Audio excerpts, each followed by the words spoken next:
UPSC civil services exam సంబంధించి ఈ June 17వ తారీఖు కొత్త బ్యాచ్ స్టార్ట్ అవుతుంది సిఎస్బి ఐఏఎస్ అకాడమీలో.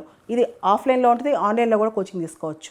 భారత పార్లమెంటరీ వ్యవస్థలో స్పీకర్, డిప్యూటీ స్పీకర్ పోస్టులు చాలా కీలకమైనవి. ఇవి రెండు రాజకీయాలకు అతీతమని థియరిటికల్గా మనం చెప్తూ ఉంటాం కూడా.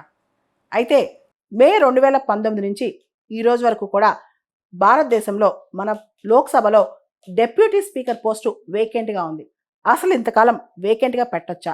ఇంతకాలం డెప్యూటీ స్పీకర్ పోస్టు ఖాళీగా పెట్టొచ్చా? దీనికి సంబంధించి ప్రధాన opposition party Congress party president Mallikarjun Kharge ఇది అన్డెమోక్రటిక్ అని, ఇల్లీగల్ అని చెప్పి కామెంట్ చేశారు. అంటే డిప్యూటీ స్పీకర్ని ఈ 6 సంవత్సరాల నుంచి అపాయింట్ చేయకుండా ఉండటం అనేది చాలా ప్రజాస్వామ్య విరుద్ధమని, చట్ట విరుద్ధమని, రాజ్యాంగ విరుద్ధమని ఆయన చెప్పారనమాట. మన రాజ్యాంగంలో ఆర్టికల్ 93, 94 ఈ ఆర్టికల్స్ స్పీకర్, డిప్యూటీ స్పీకర్ గురించి ప్రత్యేకంగా మాట్లాడుతున్నాయి. ముఖ్యంగా ఆర్టికల్ 93 ప్రకారం appointment of speaker and deputy speaker as soon as maybe, అంటే కొత్త లోక్సభ కన్వీన్ అయ్యాక వీలైనంత త్వరగా స్పీకర్ని, డిప్యూటీ స్పీకర్ని అపాయింట్ చేయాలి. మనకు తెలుసు స్పీకర్ ఎలక్షన్ జరుగుద్ది, డిప్యూటీ స్పీకర్ కూడా ఎలక్షన్ జరుగుద్ది అనమాట. సాధారణంగా as a matter of convention మనకు తెలుసు క్లాస్ లీడర్ ఎలానో, అంటే మొత్తం ఒక హౌస్లో, లోక్సభలో సభలోంచే ఒక సభ్యుని స్పీకర్గా ఎన్నుకుంటారు. దానికోసం ఎలక్షన్ జరుగుద్ది. స్పీకర్ ఎలక్షన్ అయ్యేంత వరకు ప్రోటెం స్పీకర్ లేదా స్పీకర్ ప్రోటెం ఉంటారనమాట. స్పీకర్ ఎలక్షన్ జరిగిన తర్వాత deputy speaker election speaker conduct చేస్తారు. అయితే గత 6 సంవత్సరాల నుంచి కూడా డిప్యూటీ స్పీకర్ ఎలక్షన్ కండక్ట్ చేయలేదు. దాంతో ఆర్టికల్ 93, ఆర్టికల్ 94 మనం వయోలేట్ చేశామని చెప్పి కూడా అంటున్నారనమాట. అంటే ఆర్టికల్ 93 ప్రకారం అపాయింట్మెంట్ జరగాలి, డేట్ ఇవ్వలేదు, ఎంత కాలంలోపు, కానీ యాజ్ సూన్ యాజ్ మేబీ అన్నారు. అంటే అతి త్వరగా అని అర్థం అనమాట. మనకి 10th లోక్సభ వరకు కూడా రూలింగ్ పార్టీ నుంచే, అంటే ఎవరైతే పరిపాలిస్తున్నారో ఆ పార్టీ నుంచో, ఆ కోalition నుంచో స్పీకర్, డిప్యూటీ స్పీకర్ ఇద్దరు ఉండేవాళ్ళు. కానీ 11th లోక్సభ, 11వ లోక్సభ, అంటే దాదాపు 1991 ఆ సంవత్సరం నుంచి కూడా డిప్యూటీ స్పీకర్ పోస్ట్ అనేది ప్రధాన ప్రతిపక్షం వాళ్ళకి ఇస్తున్నారనమాట.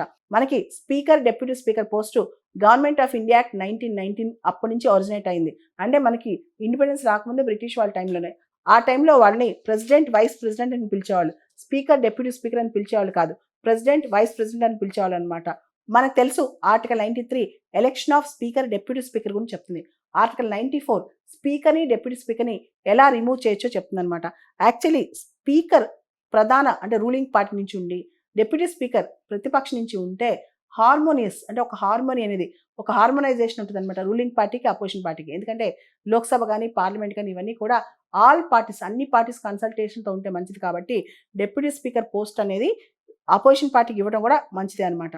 స్పీకర్ కానీ, డిప్యూటీ స్పీకర్ కానీ రిమూవల్ ప్రొసీడింగ్ స్టార్ట్ అయ్యే ముందు 14 days నోటీస్ కూడా ఇవ్వాలన్నమాట. ఎఫెక్టివ్ మెజారిటీతో వాళ్ళు రిమూవ్ కూడా చేయొచ్చు అనమాట.